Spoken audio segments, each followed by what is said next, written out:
اپنی ذات سے آپ نے کسی کو تکلیف نہیں دینی، بابوں کی ضرورت ہی نہیں رہے گی، بالکل۔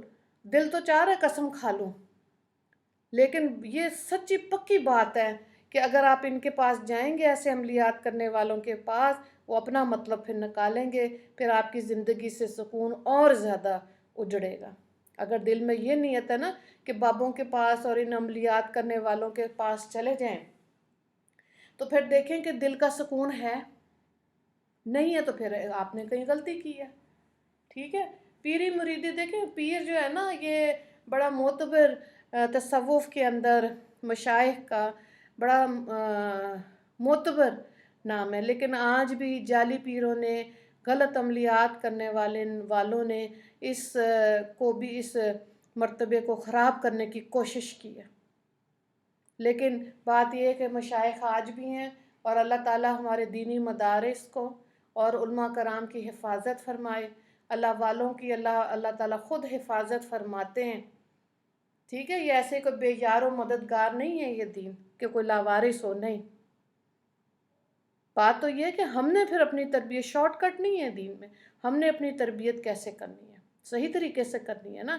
تو سیدھی سی بات ہے، سیرت محمد زیادہ پڑھا کریں، نبی کریم صلی اللہ علیہ وآلہ وسلم کی زندگی کے بارے میں، پھر آپ صحابہ کرام کی زندگی کے بارے میں پڑھیں، صحابیات کی زندگی کے بارے میں پڑھیں، پھر اپنی زندگیوں کو ان کے ساتھ میچ کریں، ٹھیک ہے۔ جو چیزیں بدعات ہیں اور جو چیزیں ہم نے زندگی میں خود اپنی زندگیوں میں شامل کر لی ہیں اور ہم اس پہ سمجھتے ہیں کہ بڑا اجر و ثواب ہے، اور وہ بدعت ہے تو غلط ہو گیا، تو کہاں سے سکون آئے؟ کہیں نہ کہیں غلطی ہو گئی ہے۔ تو استغفار اسی لیے کہ اپنے پچھلے گناہوں سے اللہ تعالیٰ سے معافی مانگی جائے، ٹھیک ہے۔ اب دیکھیں 3 دن کا سوگ ہے، 40واں بھی لوگ کرتے ہیں، جمعراتیں بھی کرتے ہیں، برسیاں بھی کرتے ہیں، ربیع الاول کا مہینہ ہے، جس نبی کو اللہ نے معراج عطا کی، تو معراج کا تحفہ کیا تھا؟ 5 وقت کی نماز، وہ تو بھول گئے۔ کیک کھانے پہ بہت زور ہے، سجاوٹ پہ بہت زور ہے، چلیں سجا لیں، میں تو یہ بھی کہتی ہوں کہ کوئی نہیں کیک بھی کھا لیں اور سجاوٹیں بھی کرنی ہیں کر لیں، لیکن اصل مقصد سے نہ ہٹیں۔ وہ جو 5 وقت کی نماز ہے، دیکھیں وہ قائم ہے ہمارے گھروں میں، جو امت وسط کا کام تھا کہ دین سیکھا جائے اور سکھایا جائے۔ حضرت عائشہ رضی اللہ تعالیٰ عنہ، حضرت حفصہ، حضرت سلمہ، یہ خواتین تو وہ تھیں جنہوں نے دین کو سیکھا، حضرت زینب، اور پھر آگے پھیلایا گھروں کے اندر رہ کے۔ اب تو یہ کہ کہیں آپ نے جانا بھی نہیں ہے تو اگر آن لائن تو کرا سکتے ہیں نا، کر سکتے ہیں، کتنی زوم ہے، گوگل میٹ ہے، اور بھی بہت ساری ایپس ایسی ہیں جہاں سے آپ ایک عورت کو، ایک بچے کو ناظرہ قرآن پڑھا سکتے ہیں۔ چلیں اگر تفسیر کا نہیں ہے تو ناظرہ قرآن تو پڑھایا جا سکتا ہے نا، کیا خیال ہے؟ ان چیزوں کو، ان میڈیم کو استعمال کریں تاکہ آخرت میں انسان سرخرو ہو سکے کہ ہاں ہم نے اتنا حصہ اپنا ڈالا تھا۔ اب آپ میں سے کچھ خواتین ایسی ہیں جنہوں نے بالکل پہلی دفعہ قرآن کی آیت کو سنا ہے، حدیث کو پہلی دفعہ سنا ہے، ٹھیک ہے۔ لیکن الحمدللہ کوئی نیکی آپ کی اللہ کو ایسی اچھی لگی کہ اللہ نے آپ کو ایک کام تک، آپ کی زندگی میں یہ چیزیں آپ تک پہنچائی ہیں، ماشاءاللہ۔ اچھا جی، سورہ فلق اور سورہ ناس کا دوسرا نام کیا ہے؟ موعظتین۔ اور لفظی ترجمے کو پہلے دیکھیں۔ کل پورے قرآن میں 4 صورتیں ایسی ہیں جو کل سے شروع ہوتی ہیں، ٹھیک ہے۔ پورے قرآن میں ایک ہی ایسی صورت ہے جس میں اللہ تعالیٰ نے کافروں سے خطاب کیا، قل یا ایھا الکافرون، بس ایک ہی جگہ پہ۔ اور بہت جگہ اللہ تعالیٰ نے یا ایھا الناس کی بات کی ہے، لوگوں، اور 36 سے زیادہ دفعہ اللہ تعالیٰ نے کہا یا ایھا الذین آمنو، اے وہ لوگوں جو ایمان لائے ہو، اب یہ کرو، اب یہ کرو، اب یہ کرو۔ اس کا مطلب ہے وہ کتبہ کا مطلب فرض کی گئی۔ اب دیکھیں کیا اللہ کا کتبہ کے بعد کیا چیز اللہ نے فرض کی ہے، ٹھیک ہے۔ تو پہلے 10 پاروں میں یہ احکامات ہیں، وہ سمجھنے چاہیے۔ اللہ تعالیٰ ایمان والوں کو کہہ رہا ہے اپنی زندگیوں کو ایسے کر لو۔ اور ایک ہی صورت ہے پورے قرآن میں جس میں انسان اور جنات دونوں سے اللہ تعالیٰ نے خطاب کیا، اور وہ ہے سورہ رحمان. ٹھیک ہے، تو یہاں پہ دیکھیں سورہ فلق کا آغاز کرتے ہیں. بسم اللہ الرحمن الرحیم. کل کہہ دیجئے اعوذ میں پناہ میں آتا ہوں بربی رب کی، فلق صبح، منچ سے، شر شر ما خلق جو اس نے پیدا کیا، وا اور، من سے، شر شر، غاسقن اندھیرا، اذا جب، وقب چھا جائے، وا اور، من سے، شر شر، نفاساتی پھونک مارنے والیاں، فل عقد گروہوں پر، یعنی کہ وہ جو گرہیں لگیں ان پر، ومن اور سے، شر شر، حاسدن حسد کرنے والا، اذا حسد جب وہ حسد کرے. یہ سورہ فلق ہے. اور یہاں وجہ تسمیہ جو سورت کا نام فلق رکھا، کیوں؟ اس لیے کہ فلق کے معنی پھاڑ کر یا چیر کر نکالنے کے ہیں. تو یہاں فلق سے مراد صبح ہے، کیونکہ رات کی ظلمت پھاڑ کر صبح کی روشنی نمودار ہوتی ہے.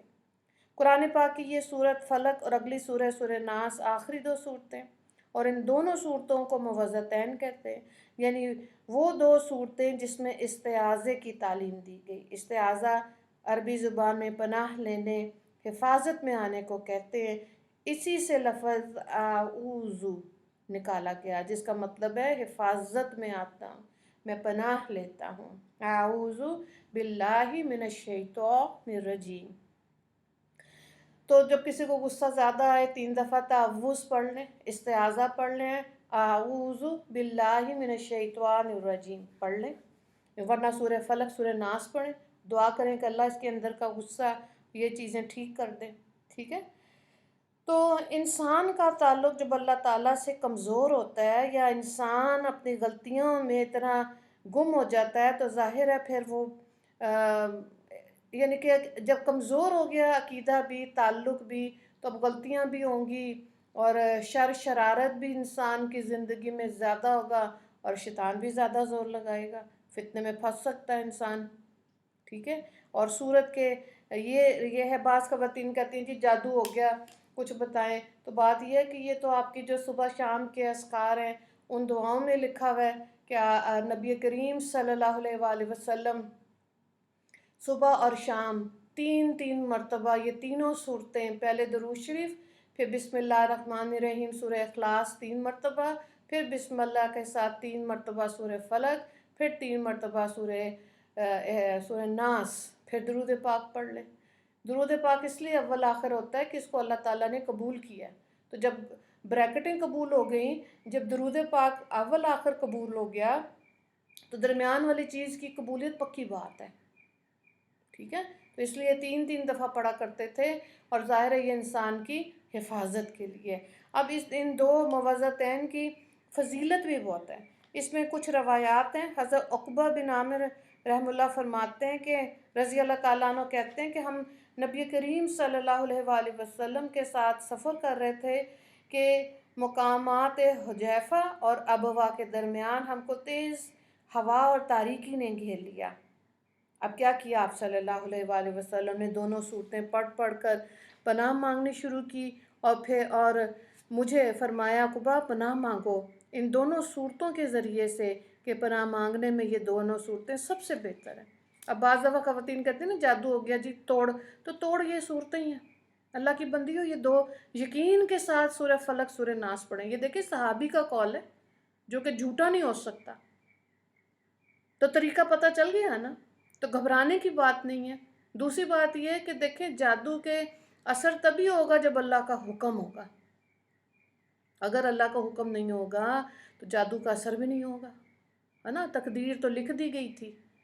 اب کسی انسان کی آزمائش اس چیز سے ہے تو پھر کیا کرنا؟ دعاؤں کا اہتمام کریں، قرآن پاک زیادہ پڑھیں، اللہ سے مانگیں. یقیناً پھر وہی بات جو پہلے دن ہم نے کی تھی کہ حدیث پاک ہے کہ جو انسان جیسا گمان اللہ سے رکھے گا، اللہ وہی معاملہ اس کے ساتھ کرے گا. تو اپنے گمان اللہ سے اچھے کرنے. پھر ایک اور دیکھ لیں آپ حدیث پاک. روایت میں آتا ہے کہ حضرت عبداللہ بن خبیب رضی اللہ تعالیٰ عنہ کہتے ہیں کہ ہم ایک بارش کی رات میں جو نہایت تاریک تھی آپ صلی اللہ علیہ وآلہ وسلم کی تلاش میں نکلے، بس ہم نے آپ کو پا لیا۔ آپ نے ہمیں دیکھ کر فرمایا پڑھو، یعنی کہ یہ دونوں صورتیں، تینوں صورتیں، سورہ اخلاص، سورہ فلق، سورہ ناس، صبح شام 3 بار کافی ہوں گی اور تم ہر مصیبت مشکل سے تمہاری حفاظت ہو جائے گی۔ سبحان اللہ۔ جب اتنی مضبوط چیز ہمارے پاس موجود ہے تو پھر جادو پہ اتنا یقین نہ رکھیں، اللہ کے کلام پہ زیادہ یقین رکھیں، تو اللہ تعالیٰ آسانی کر دیں گے انشاءاللہ، ٹھیک ہے۔ پھر آپ دیکھیں جب رات ہوتی ہے نا تو انسان، رات کے وقت انسان گناہ کرتا ہے، تاریکی ہوتی ہے، خاموشی ہوتی ہے، کوئی دیکھ نہیں رہا ہوتا ہے نا، یہ ساری چیزیں ہی چاہیے ہوتی ہیں گناہ کے لیے، کوئی نہیں دیکھ رہا، چلو اپنی مرضی کر لو، ٹھیک ہے۔ تو پھر آپ دیکھیں کہ اگر رات کو کوئی مشکل پریشانی ہے یا چوری ڈاکہ بھی ہے تو صبح کے وقت کیا ہے؟ روشنی ہے نا، امید ہے۔ غلط کام کرنے والے نے اپنا خسارہ کیا، اپنی جان پہ ظلم کیا۔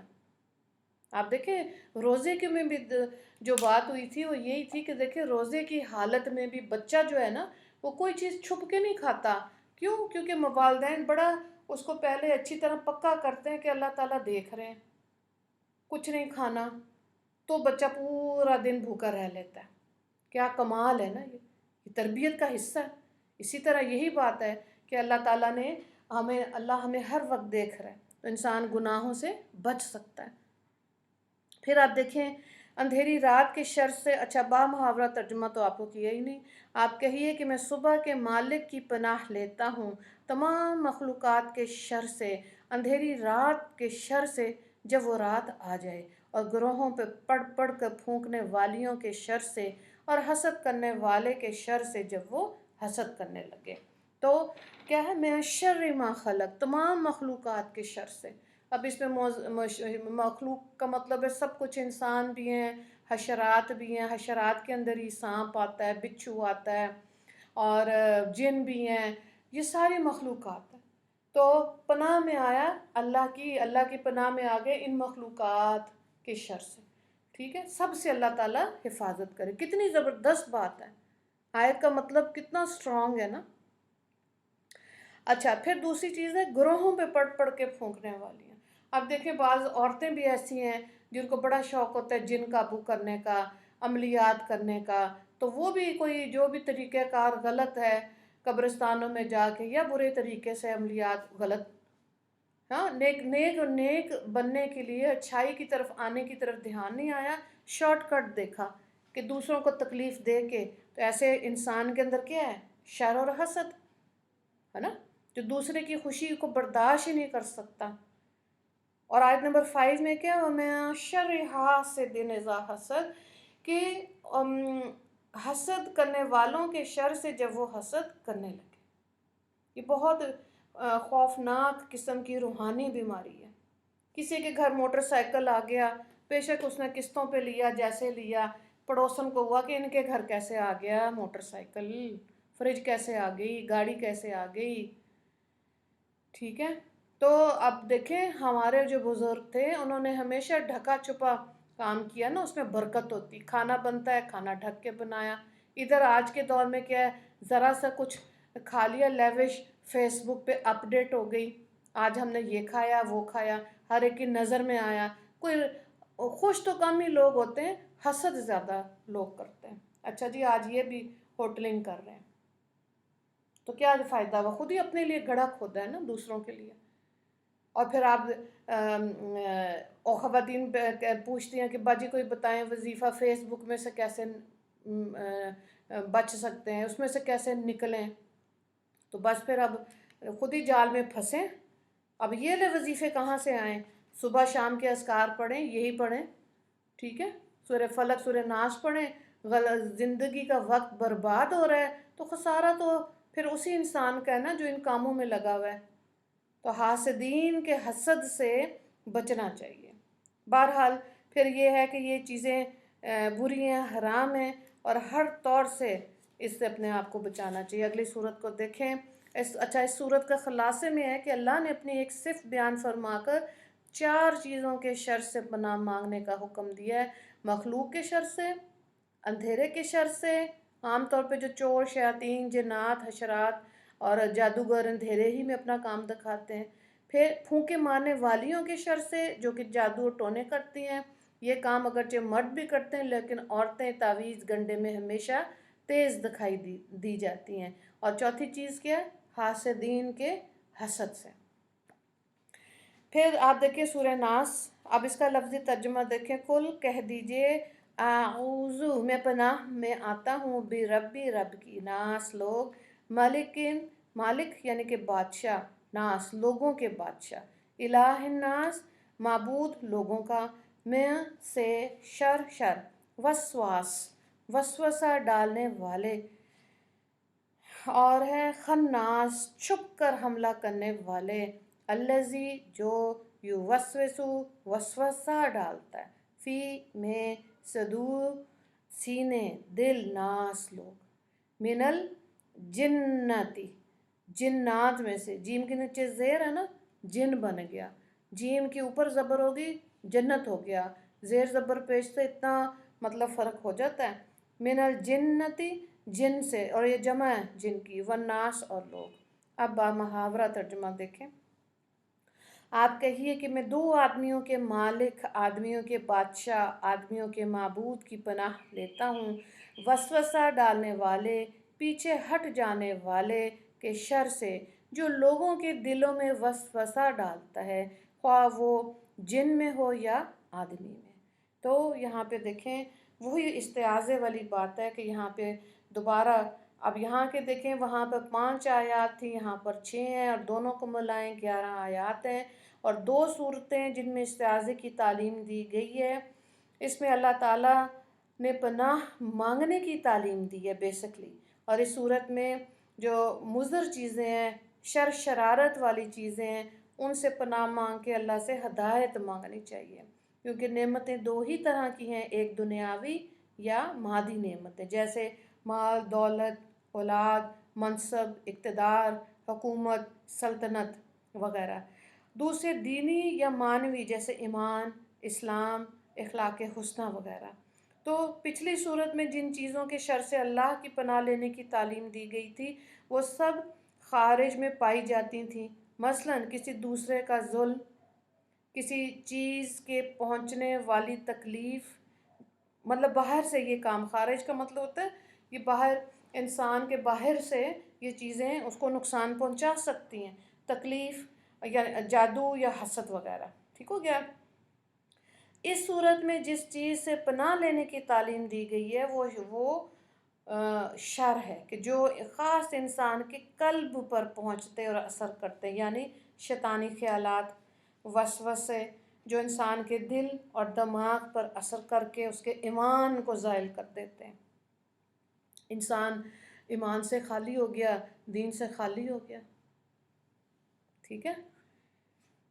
تو یہاں پہ محاورہ ترجمہ دیکھیے کہ آپ کہیں کہ میں آدمیوں کے مالک، بادشاہوں کے مالک، آدمیوں کے مالک، آدمیوں کے بادشاہ، آدمیوں کے معبود کی پناہ لیتا ہوں، وسوسہ ڈالنے والے، پیچھے ہٹ جانے والے کے شر سے، جو لوگوں کے دلوں میں وسوسہ ڈالتا ہے، خواہ وہ جن ہو یا آدمی، ٹھیک ہے۔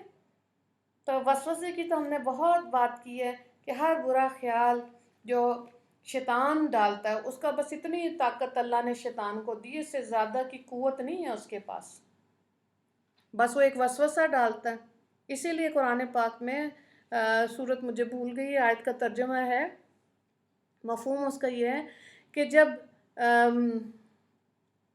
جہنمی جائیں گے نا جہنم میں، تو وہ کہیں گے شیطان کو بھی ہمارے ساتھ ڈالو، تو شیطان کہے گا کہ اس نے ہمیں ورگلایا ہے، تو شیطان کہے گا میں نے تو تمہیں صرف ورگلایا تھا، ایک تھاٹ دی تھی، ایک خیال دیا تھا، ایک وسوسہ دیا تھا، اور تم اتنے بہادر ہو گئے کہ تم نے اپنے جسم کے سارے اعضاء سے تم نے وہ گناہ کر لیا، آنکھ سے آنکھ کا گناہ، شرمگاہوں سے گناہ، انسان کے پاؤں چل کے اس گناہ والی جگہ پہ چلے جائیں، اس وقت انسان بہت پچھتائے گا، اوہو، واقعی میں اس نے خیال ڈالنے سے زیادہ تو اور ہمیں کوئی بھی دھکا بھی نہیں دیا، تو سارے گناہ کیسے کیے؟ خود اپنے اختیار، وہی اختیار جو رب نے ہمیں دیا، اختیار اور علم، اختیار کا استعمال غلط کیا۔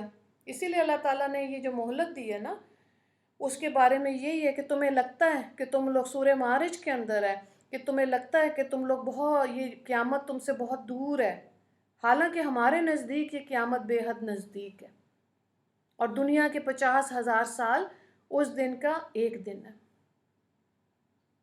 کیسے انسان خسارے میں رہے کہ اتنے بڑے دلیری سے گناہ کرتا جائے؟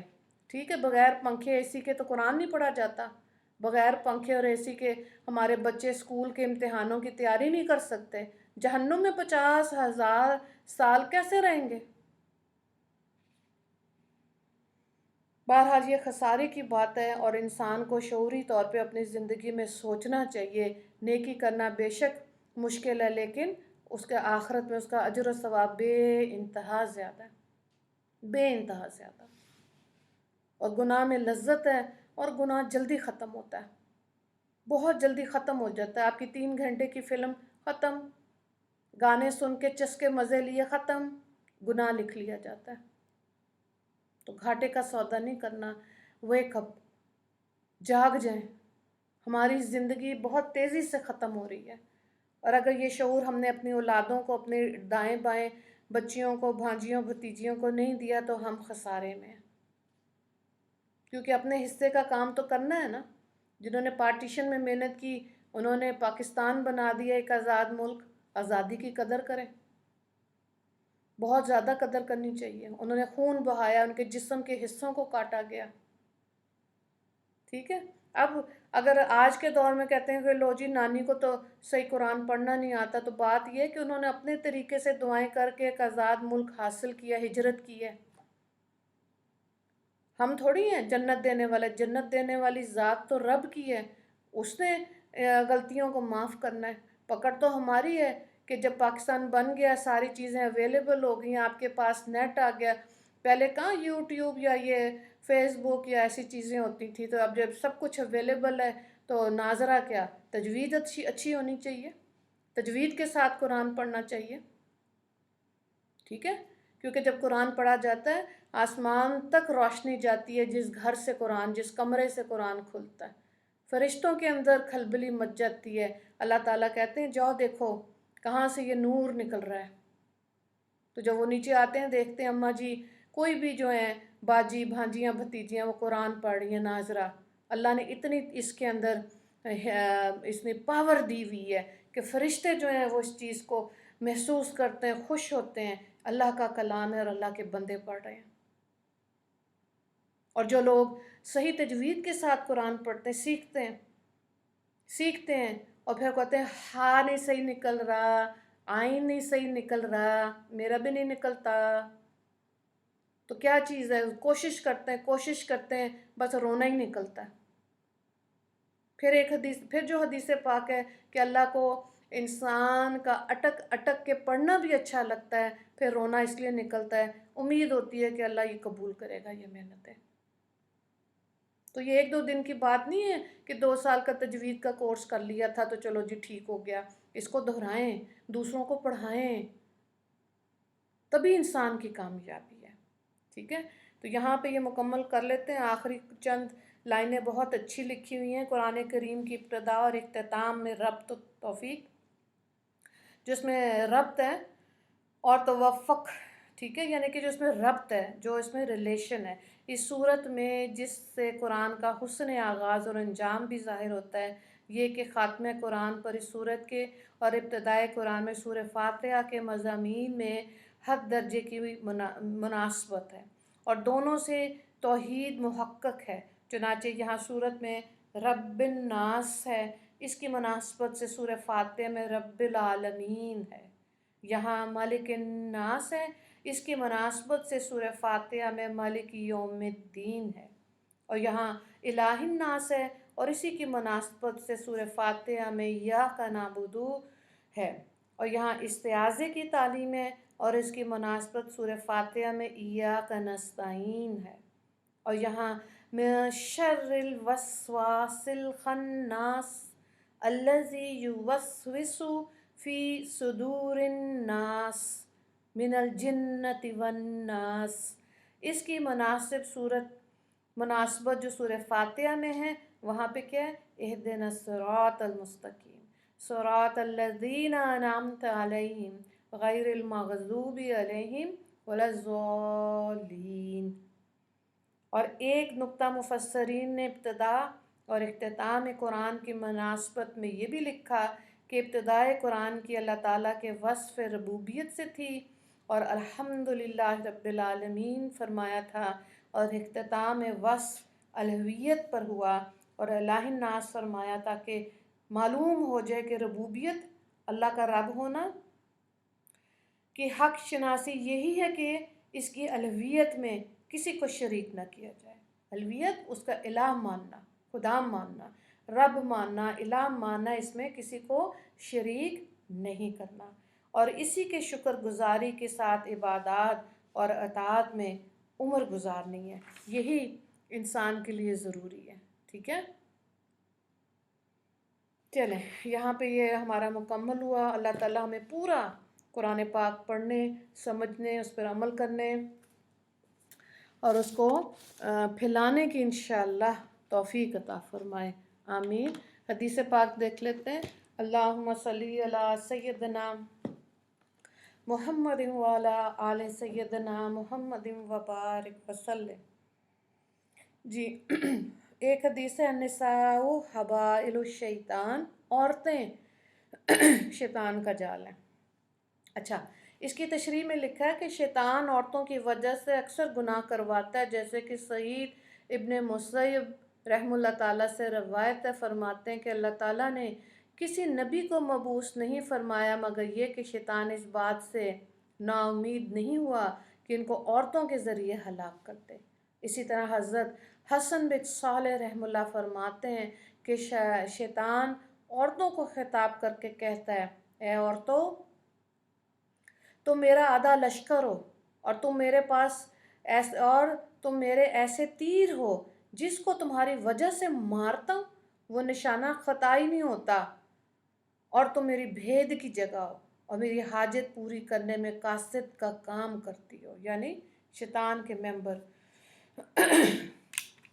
اچھا، یہ دیکھیں بخاری کی بھی حدیث پاک ہے، مفہوم یہ ہے کہ آپ صلی اللہ علیہ وآلہ وسلم نے فرمایا میری امت خسارے میں رہے گی، کیوں؟ کیونکہ وہ مال کی محبت میں، عورت کی محبت میں، دنیا کی محبت میں گرفتار ہو کر آخرت سے دور ہو جائے گی۔ آج آپ دیکھ لیں عورت کے لیے اللہ نے کیا چیز پسند کی، اس کا گھر۔ اگر وہ گھر سے نکل رہی ہے تو سورہ حجرات نہیں، سورت کیا نام دیں اس نے، آپ نے دیکھا کہ اللہ تعالیٰ نے پردے کو فرض کیا خواتین کے لیے جب وہ گھر سے باہر نکلیں گی۔ ٹھیک ہے، اور ظاہر ہے جب اللہ کا حکم آ گیا، سورہ احزاب تھا، الحمدللہ سورہ احزاب کی آیت نمبر جو آپ نے پڑھی تھی نا 59، اس کے اندر حکم تھا۔ ٹھیک ہے، چلیں اگر نہیں کیا تو اللہ کو غصہ آیا، تو پھر اللہ نے ایک چھوٹے سے وائرس سے کیا کہا، منہ ڈھکو، ماسک پہنو، مرد بھی اور عورتیں بھی۔ ڈھکا منہ کہ نہیں؟ اللہ معاف کرے، اللہ کے عذاب کا انتظار نہیں کرنا چاہیے کہ اللہ کا عذاب آئے گا تو پھر ہم اللہ کی مانیں گے، پھر خسارہ تو ہمارا ہی ہوا نا۔ اور بہرحال اگر عورتیں دیکھیں، پھر جادو ٹونے میں بھی عورتیں زیادہ ہیں، عورتوں کے اندر حسد زیادہ ہوتا ہے، مردوں میں بھی پروفیشنل جیلسی ہوتی ہے، لیکن وہ اتنا زیادہ نہیں کرتے کہ جادو ٹونے کے لیے ہاتھ پاؤں وہ پیچھے ہی پڑ جائیں اور ان کو اتنا زیادہ نقصان دیں کہ ان کی زندگیاں جو ہے وہ افیکٹ کریں اس چیز سے، نہیں۔ ٹھیک ہے، تو بہرحال عورت کو اپنے لیے جو اللہ نے احکامات دی ہیں اس کو سمجھتے ہوئے زندگی گزارنی ہے۔ جب عورت کو اللہ تعالیٰ نے عزت دے دی، گھر کی ذمہ داری ہے، وہی اتنی ہے. ہوم مینجمنٹ اچھا خاصا ٹف مینجمنٹ کا ہے. اگر اس کو گھر اسکول کالجز میں پڑھایا جائے تو یہ ٹائم کنزیومنگ ہے ہوم مینجمنٹ. باقی کتنی مینجمنٹس پڑھتے ہیں، ٹائم مینجمنٹ ہے، اور کتنا انسان سیکھتا ہے. تو گھر کی ایک روٹین ہے، جس عورت نے خوشی سے قبول کیے اس کے لیے آسانی ہے، ورنہ 90% روتے دھوتے زندگی گزار کے چلی جاتی ہیں، ہائے میری قدر ہی نہیں کی کسی نے، میں نے اتنا کیا اتنا کیا اتنا کیا. ٹھیک ہے. واقعی میں یہ جو ہم پہلے بھی بات کر چکے ہیں کہ مسلمان عورتوں میں کیپیسٹی، اس کی کیپیبلٹی بہت زیادہ شاندار ہے، اللہ نے دی ہے اس کو ماشاء اللہ. تو عزتوں کے ساتھ اس کو استعمال کریں گے اور اللہ کی حدود میں رہ کے اس کو استعمال کریں گے تو بہت بڑے بڑے کام کر سکتی ہیں خواتین. گھروں کو آباد، خوشی غمی، ملنا جلنا، یہ سب طاقت ہے عورت کی جو اس کی پازیٹیوٹی سے قائم رہ سکتے ہیں گھرانے. ٹھیک ہے. تو بہرحال اللہ تعالیٰ ہمیں توفیق دے. اگلی چیز جو ہے وہ ہے اگلی حدیث پاک الاقتصاد فی النفقۃ نصف معیشتی، خرچ میں میانہ روی اختیار کرنا آدھی آمدنی ہے. تو اس حدیث سے معلوم ہوا کہ انسان کو اپنی ضروریات زندگی میں میانہ روی اختیار کرنا چاہیے، نہ کہ وہ بخل کرے اور نہ ہی اسراف کرے، فضول خرچی کرے. میانہ روی ان دونوں کے وسط میں ہے، یہی اللہ کو پسند ہے. ٹھیک ہے.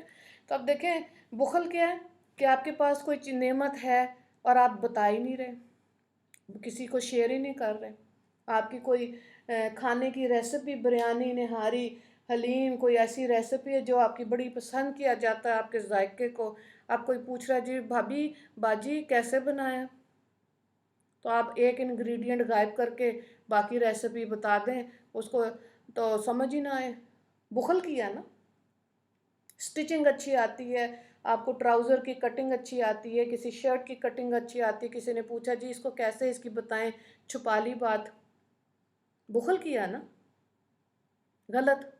اسی طرح آپ اور بھی چیزیں دیکھ لیں، آپ کے نوٹس ہیں، آپ بتائیں جو علم آپ حاصل کریں دوسروں کو سکھائیں.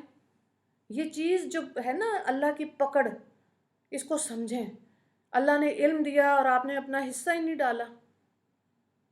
بتائیں. جو سننا چاہے گا وہی سنے گا نا، ہر کوئی تھوڑی سنتا ہے. دین کے معاملے میں تو اللہ نے ویسے کیا کہہ دیا، لا اکراہ فی الدین، کوئی زبردستی نہیں ہے، جو مرضی ہے کرو، جب میرے پاس آؤ گے میں دیکھ لوں گا.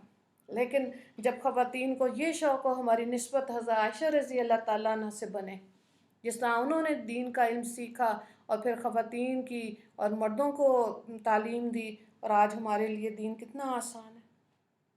تو کیا آپ نے دائیں بائیں بتائیں گے نہیں، خود ہی سیکھ کے چلے جائیں گے، بس اکیلے ہی نیک بن جائیں گے. یہ تو سب سے سستا اور آسان کام ہے. تو رہبانیت کرسچینٹی میں ہے، اسلام میں تبلیغ ہے، دعوت ہے، دوسروں تک پہنچائیں بات اللہ کی مخلوق کو اللہ سے جوڑنا ہے. جہاں اس جملے میں جو کوئی بھی عالم مرد اور عورت ہے اس کے اندر اخلاص ہے وہ اللہ کا محبوب ہے، اور جہاں اس میں غفلت ہے وہاں اللہ کی پکڑ ہے. اسی طرح اسراف کا مطلب ہے فضول خرچی. ٹھیک ہے. آپ کا کم پیسوں میں گزر بسر ہو رہا ہے، کیا ضرورت ہے اتنا عیاشی کرنے کا. کئی لوگوں کو ہوتا ہے ہر ویکنڈ پہ باہر جا کے اس ریسٹورنٹ میں کھایا، اس میں کھایا، اس میں کھایا، پھر لوگوں میں بتایا کہ ہاں جی ہاں ہم نے یہاں کھایا تھا، کڑھائی کھائی تھی، فلانا برگر وہ کھایا تھا. اللہ ماشاء اللہ جو ہمارے بچے ہیں ساری رات یہ جو ڈیلز ہوتی ہیں، گھر میں پکا ہوا ہے کھانا، والدہ نے کچھ بنایا ہوا ہے نہیں، فلانا پانڈا آ رہا ہے، فلانا ڈسکاؤنٹ آ رہا ہے کریڈٹ کارڈ سے، ڈیبٹ کارڈ سے، وہاں سے مجھے سستا کھانا مل رہا ہے، وہاں سے. تو صبح والدہ اٹھیں اور ٹیبل بھرا ہوا اور چیزوں سے، تو کیا بچے کہتے ہیں ہاں ہم نے تو آپ کو کوئی اٹھایا تھوڑی تھا، یہ دیکھیں سب کچھ تو ہم نے خود ہی منگوا لیا. تو یہ اسراف ہے نا کہ نہیں ہے؟ کیا خیال ہے کہ گھر میں بنا ہوا ہے اور آپ اس کو گرم کر کے کھائیں؟ نہ کہ یہ اسراف کسی بھی معاملے کھانے میں ہے. علم کے معاملے میں بھی اگر اسراف ہے یا آپ کے کوئی بھی پبلک ڈیلنگ ہے اس کے اندر، اللہ کو نہیں پسند، اللہ کو نہیں پسند، بالکل نہیں پسند. علماء کرام رحم اللہ فرماتے ہیں کہ انسان کی معاشی زندگی کا دار و مدار دو چیزوں پہ ہے. ایک آمدنی اور دوسرا خرچ، ان دونوں میں جو شخص میانہ روی اختیار کرے وہ ہمیشہ خوش رہے گا۔ اگر آدمی اخراجات کو اپنی آمدنی سے زیادہ کرتا ہے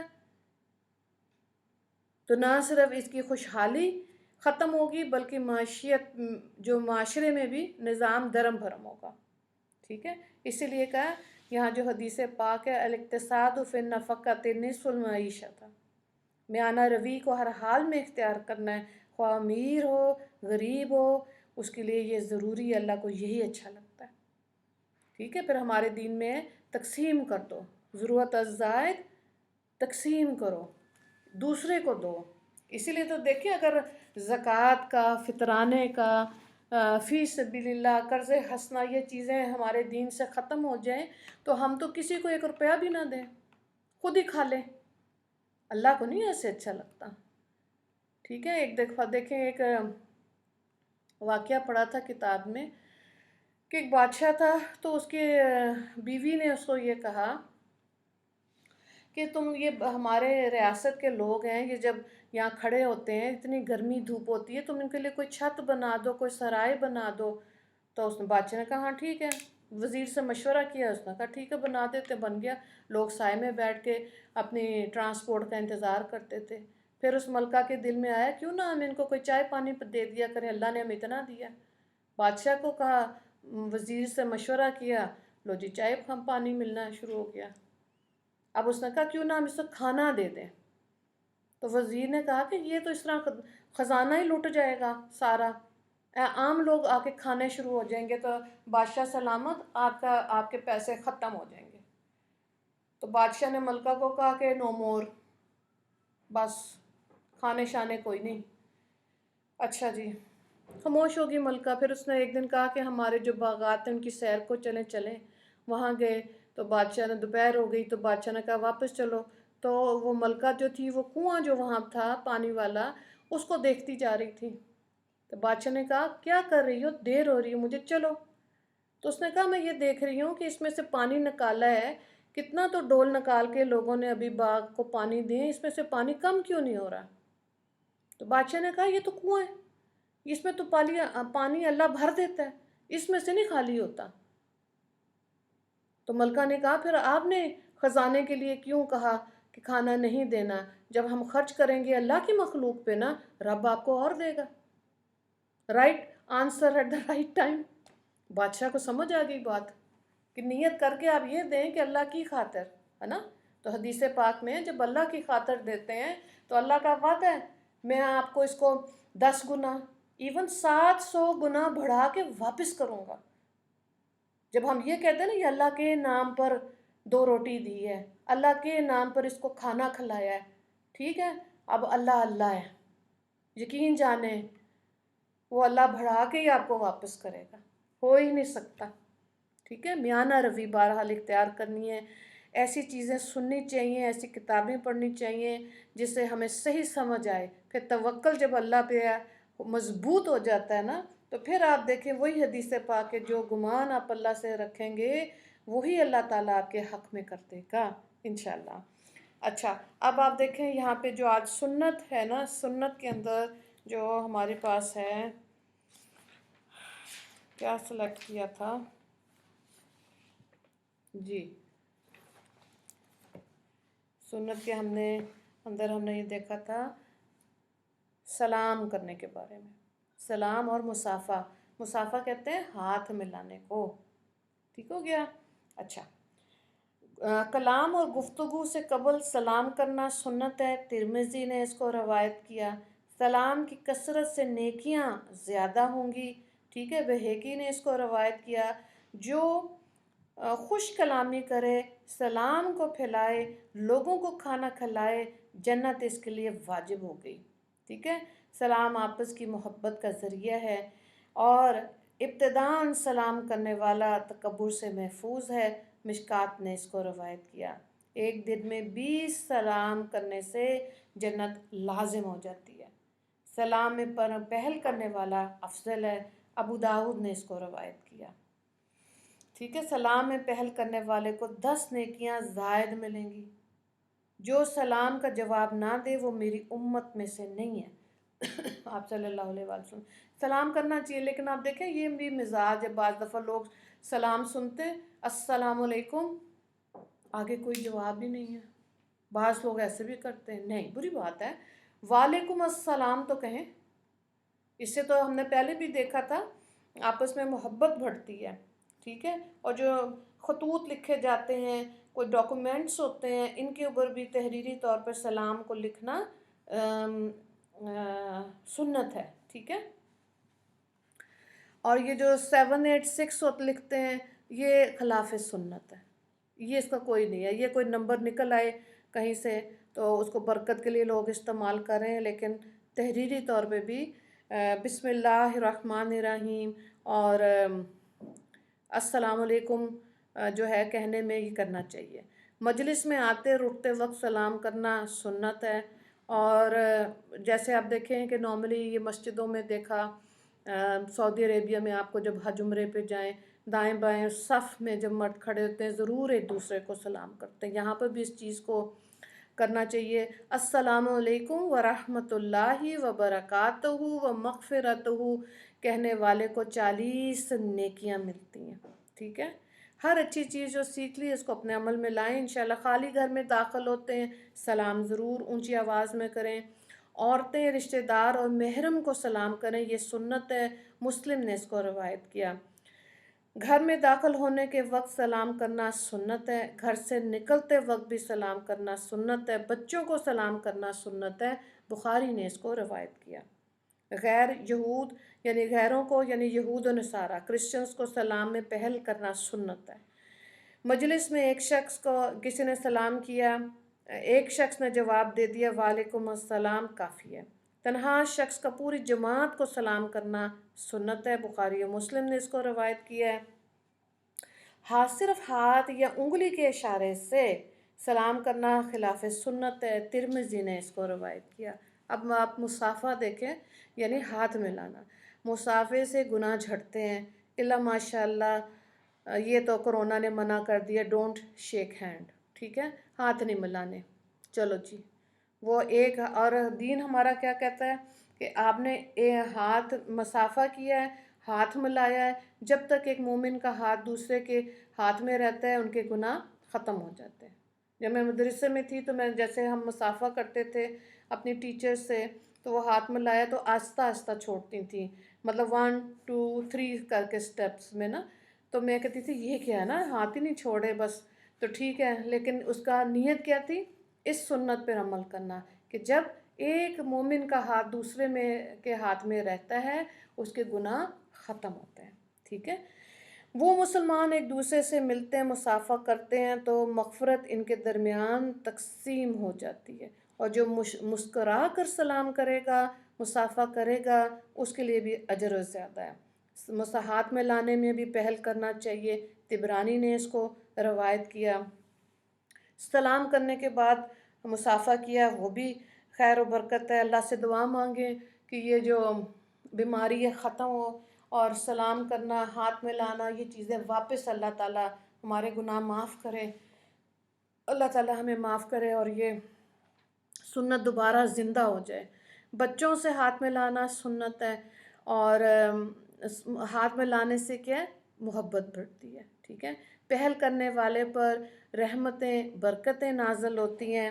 مصافحے میں ہاتھ الگ ہو جانے سے پہلے مغفرت ہوتی ہے، ترمذی نے اس کو روایت کیا ہے۔ اور رخصتی کے وقت یعنی کہ گھر میں کوئی مہمان ہے گھر سے رخصت ہو رہا ہے اس وقت بھی ہاتھ ملانا مسنون ہے، ترمذی نے اس کو روایت کیا ہے۔ عیدین اور نمازوں کے بعد مصافحہ خلاف سنت ہے، ٹھیک ہے جی۔ یہ تو آپ ہمارا آج کا سنت کا ہو گیا۔ اب آپ دیکھیں فقہ کے اندر جو چیز تھی اس کو دیکھ لیتے ہیں جی۔ آج ہمارا تھا نفسیاتی مسائل، اور تھوڑا سے اور اس کا دیکھتے ہیں حل کیا ہے۔ تو 5 جو نفسیاتی بیماریاں ہیں، نمبر 1 دیکھیں اس میں 5 ہیں۔ پہلا ہے شرمیلا پن، ٹھیک ہے، شائنس، جو کہ دین میں بھی ہے کہ شرمیلا انسان اور متکبر انسان دین کا علم نہیں سیکھ سکتا، ایون وہ دنیا کا بھی نہیں سیکھ سکتا۔ اگر آپ دیکھیں جو لوگ شرمیلے ہوتے ہیں. تو بیسکلی شائنس کو کم کرنا چاہیے. چھوٹے بچے جب آتے ہیں نا، یہ جو کنڈر گارڈن مونٹیسری میں آتے ہیں بچے، بالکل نیا ماحول ہوتا ہے. اب یہ کہتے ہیں 1 منتھ کی انوائرمنٹل اویئرنیس ان کو دی جاتی. کیسے؟ وہ آتے ہیں، آ کے بیٹھ کے دیکھتے ہیں بچے، اور ان کو کوئی ہوم ورک کچھ نہیں کہا جاتا. کیوں؟ کیونکہ جو انوائرمنٹ ہے نا، کہ ٹیبل ڈیسک اور جو چیزیں پڑی ہیں اس سے ان کو فیملیئر ہو جائیں، ان کی جان پہچان ہو جائے. تو جیسے جیسے ہفتے میں ان کی ہو جاتی، پھر آہستہ آہستہ ان کو کام پہ لے کے آتے ہیں، اور طریقہ کار ہے جس طرح سے تعلیم دی جاتی ہے. ٹھیک ہے؟ تو شرمیلا اگر ہوگا، دیکھیں ہر انسان جو ہے ڈبیٹ نہیں کر سکتا، اسپیچ نہیں کر سکتا. فوبیا ہوتی ہے کہ اتنی ساری آنکھیں مجھے دیکھ رہی ہیں. اور کئی لوگوں کو نشہ ہوتا ہے مائک کا، اسٹیج پہ کھڑے ہو کے بولنے کا، ان کے اندر شائنس نہیں ہوتی. تو جو اپنے بچے کی، اپنے یہ نہیں چھوٹے بچوں کا، جوان بچے بچیوں میں بھی، بلکہ بہت بڑے بھی ہو جاتے ہیں تب بھی ایٹ لیسٹ اگر کسی ایسی جیسے ٹیڈ ٹاک ہے، موٹیویشنل اسپیچ ہے، کہیں آپ ایسی جگہ پہ جا رہے ہیں اور آپ کو کہیں جی آپ اپنی رائے کا اظہار کریں، تو نارملی لوگ تب بھی شائع فیل کر رہے ہوتے ہیں. اپنی فیلنگز کو یا اچھی بات کو شیئر کرنے کے لیے ہر کوئی نہیں آگے بڑھتا، زیادہ تر لوگ شائع ہوتے ہیں. تو دنیا میں اگر یہی کام ہوتا، اگر شائع ہوتے لوگ، حالانکہ دیکھیں نبی کریم صلی اللہ علیہ وآلہ وسلم کے لیے آتا ہے کہ وہ ایک کنواری لڑکی سے بھی زیادہ شرمیلے تھے، لیکن انہوں نے دین کا جو کام کیا اس کے اندر وہ کیا تھا؟ حکم، اللہ کے حکم کو لوگوں تک پہنچانا. ٹھیک ہے؟ اس کام میں شائنس نہیں تھی. اس کام کے اندر انہوں نے دین کو سیکھنے کے بعد جو ان کو تعلیمات ملی، پورا اس کو لوگوں تک پھیلایا. ٹھیک ہے؟ اسی طرح دوسری چیز کو دیکھیں، خوف بھی بہت لوگوں میں ہوتا ہے. انجانے فیئرز ہوتے ہیں انسان کے اندر، ڈر ہوتا ہے. ٹھیک ہے؟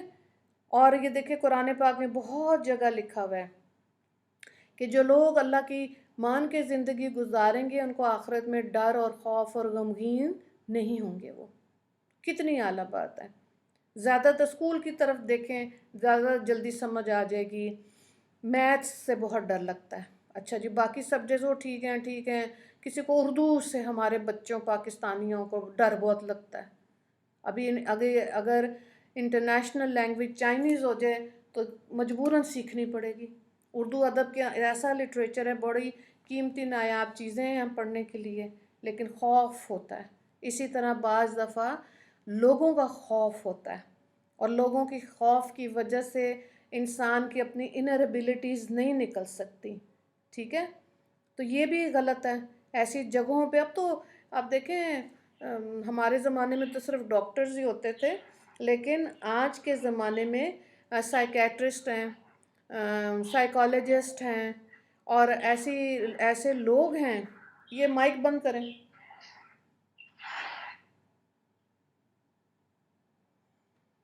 جو کہ دوسروں کی ہیلپ کرتے ہیں. ٹھیک ہے؟ اس ہیلپ میں کیا ہوتا ہے؟ جو انسان کا شرمیلا پن ہے یا خوف ہے، ان اندر کی چیزوں کو، خوف کو وہ دور کرتے ہیں.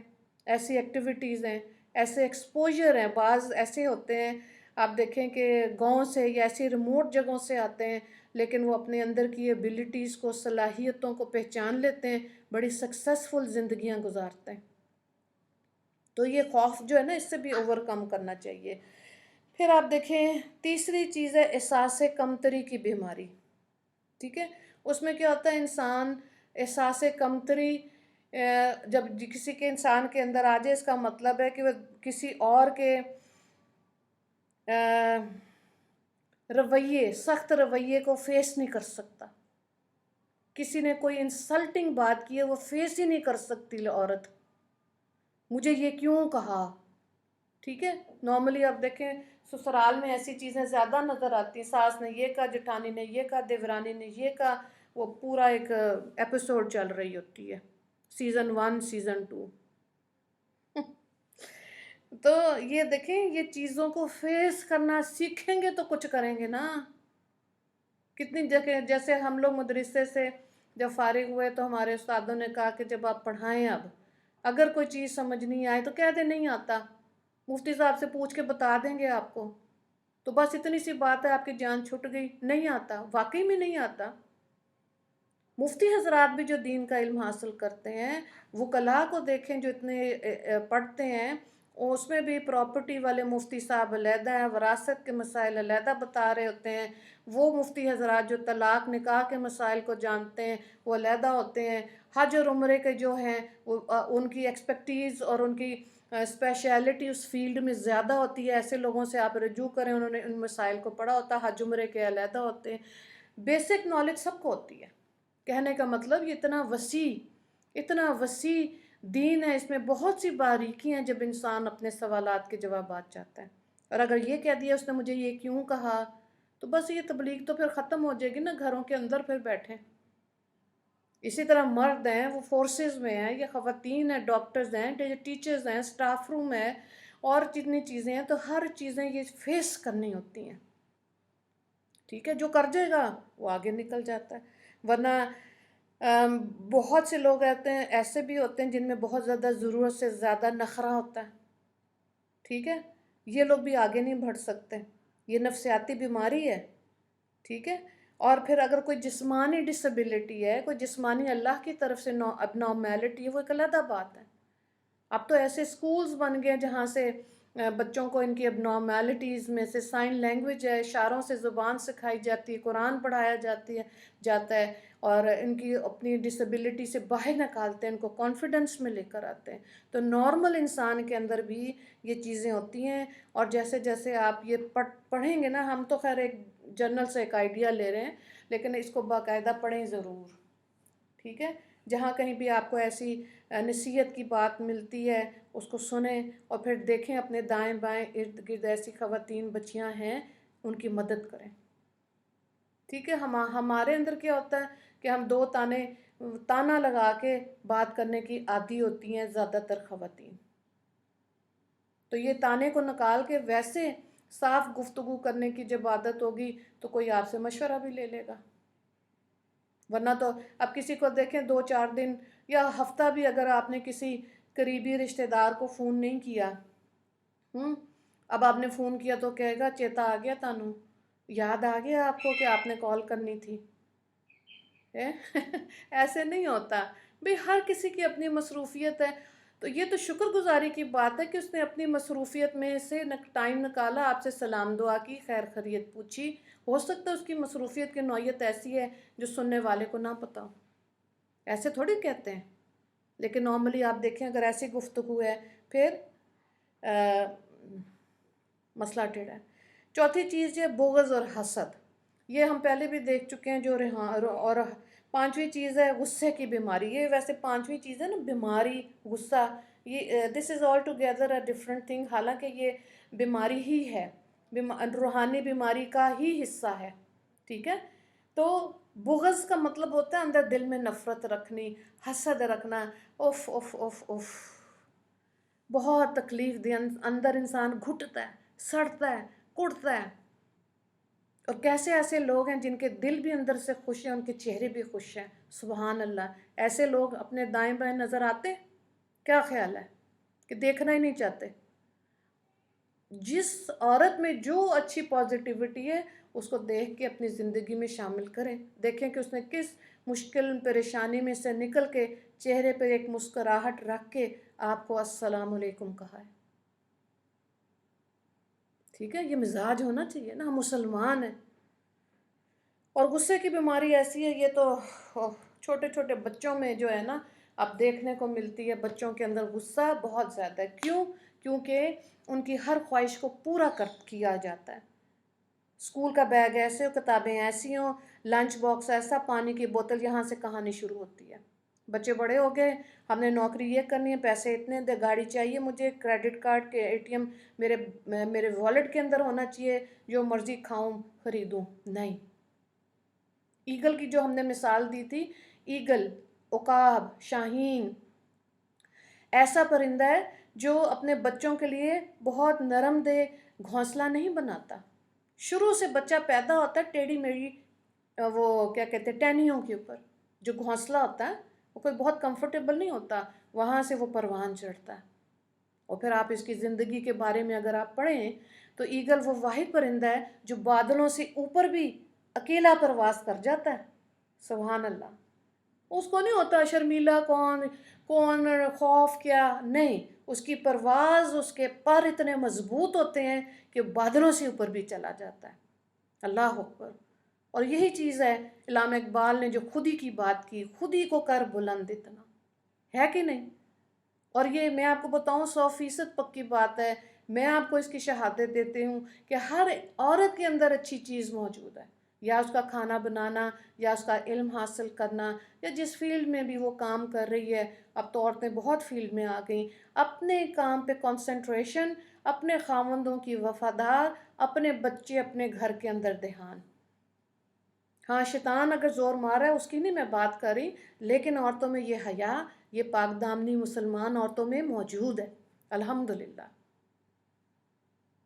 ٹھیک ہے، اس کا ذکر زیادہ کیا کریں۔ دعا کا دیکھ لیں، دعا جو ہے وہ بیت الخلاء کی دعا ہے، آج بہت امپورٹنٹ ہے، تھوڑا سا اس کی بھی میں آپ کو تشریح کر دیتی ہوں۔ دعا کو دیکھیں، جب غسل خانے جائیں پڑھیں بسم اللہ، نہیں بسم اللہ بھی پڑھ سکتے ہیں، خالی یہ بھی پڑھ سکتے ہیں، باتھ روم سے باہر نکلیں الحمدللہ پڑھیں، آسان ہے، پڑھیں ضرور۔ کیوں؟ کیونکہ باتھ روم اور بازار دو یہ چیزیں ایسی ہیں، حدیث پاک ہے ادھر شیاطین ہوتے ہیں۔ ٹھیک ہے، جلدی جائیں جلدی واپس آ جائیں۔ اچھا یہاں پہ دیکھیں، اللہم انی اعوذ بک من الخبث والخبائث، اے اللہ میں پناہ میں آتا ہوں آپ کی ناپاک جنوں سے، جننیوں سے۔ باتھ روم میں آپ نے سب سے پہلے لیفٹ پاؤں رکھنا ہے، دعا پڑھیں، اندر چلے جائیں۔ ٹھیک ہے، واپس فارغ ہو گئے تو حضرت عائشہ رضی اللہ تعالیٰ عنہ سے روایت ہے کہ آپ صلی اللہ علیہ وآلہ وسلم نے فرمایا کہ جب جائز ضرورت سے واپس آئے پڑھے غفرانہ کا، کیا الہی میں آپ سے بخشش چاہتا ہوں۔ اور ظاہر ہے بغیر کسی ٹریٹمنٹ کے آپ نے اپنے فارغ ہو گئے، پخانہ پیشاب سب ٹھیک ہے، تو یہ بھی اللہ کی نعمت ہے۔ ایک آدمی تھا، اس کا پیشاب رک گیا تو وہ ہاسپٹل میں ایڈمٹ ہوا، علاج ہوا، آخری دن بل ملا، رونے شروع ہو گیا۔ ڈاکٹر نے کیا کہا کہ کیا بات ہے بل زیادہ ہے؟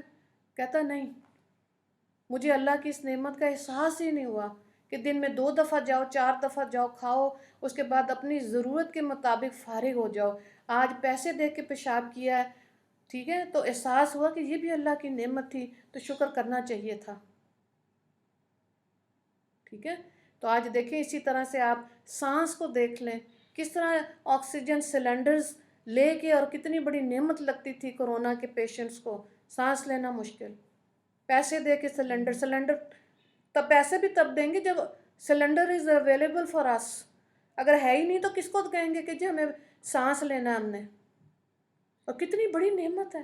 تو کیا ان ساری نعمتوں کے ہوتے ہوئے اللہ کے شکر گزار بندے نہیں بنیں گے؟ اللہ نے جو دین اسلام پسند کیا، کیا اس کو پھیلانے کے لیے تو کام نہیں کریں گے؟ کیا خیال ہے؟ دوسری دعا جو ہے حضرت انس رضی اللہ تعالیٰ عنہ سے روایت ہے کہ نبی کریم صلی اللہ علیہ وآلہ وسلم جب جائے ضرورت سے باہر تشریف لاتے تو یہ دعا پڑھتے تھے، الحمدللہ الذی اذہب عنی الاذی وعافانی، حمد کے لائق ہے اللہ جس نے دور کیا مجھ سے دکھ اور آرام بخشا مجھے۔ ٹھیک ہے، تو کتنی خوبصورت دعائیں، ایسی ایسی خوبصورت دعائیں کہ میرا دل کرتا ہے اسکولوں میں پورا ایک سبجیکٹ دعاؤں کا بچوں کو پڑھانا چاہیے۔ سوتے وقت کی دعائیں، اٹھتے وقت کی، باتھ روم جاتے وقت، گھر میں داخل ہوتے وقت، کھانا کھاتے ہوئے، ختم کرتے ہوئے، بازار جاتے ہوئے، کتنی تو دعائیں ہیں، اور کتنا اللہ تعالیٰ غفور الرحیم ہے، کتنا پیارا دین اسلام ہے۔ یہاں مایوسی کی ضرورت ہی نہیں ہے، نا امیدی کی بالکل ضرورت نہیں ہے، پھر تو کچھ بھی نہیں کر سکیں گے۔ اگر حوصلہ ہی نہیں ہے تو وہ انسان تو اپنا بوجھ ہی نہیں اٹھا سکتا جس کے اندر ہمت اور حوصلہ اور کوئی ٹارگٹ یعنی کہ کوئی مقصد نہیں ہے، وہ نہیں زندگی میں، وہ زندہ لاش ہے۔ ہاں اگر آپ کو مقصد متعین کرنا آ گیا، آپ کو پتہ ہے کہ آج کا دن آپ نے کیا کچھ کرنا ہے، تو ایک دن بھی آپ کو لگے گا آپ جنت میں ہیں۔ آپ کے اچھے بول سے اس کو فائدہ ہو گیا، آپ نے گلاس اٹھا کے پانی پلا دیا، آپ کے عمل سے اس کو دل خوش ہو گیا، کتنی دعائیں ہیں۔ تو ہر دن جئیں، ہم مسلمان ہیں، ہر دن دعائیں دیں اور دعائیں لیں، اور اللہ کے محبوب اور مقرب بندوں میں اللہ تعالی ہمیں شمار کرے، آمین۔ اور جو کچھ پڑھا ہے اللہ اس سے ہمیں نیکی کی توفیق ہمارے لیے آسان کرے، جو غلطی کوتاہی ہوگی اللہ تعالی ہمیں معاف کرے۔ ٹوٹی پھوٹی سی محنت ہے، اللہ کے ہاں دعا ہے کہ اللہ اس کو قبولیت عطا فرمائے۔ وآخر دعوانا ان الحمد للہ رب العالمین۔ اللہم اغفر لی مسلمین والمسلمات والمومنین والمومنات۔ السلام علیکم ورحمۃ اللہ وبرکاتہ۔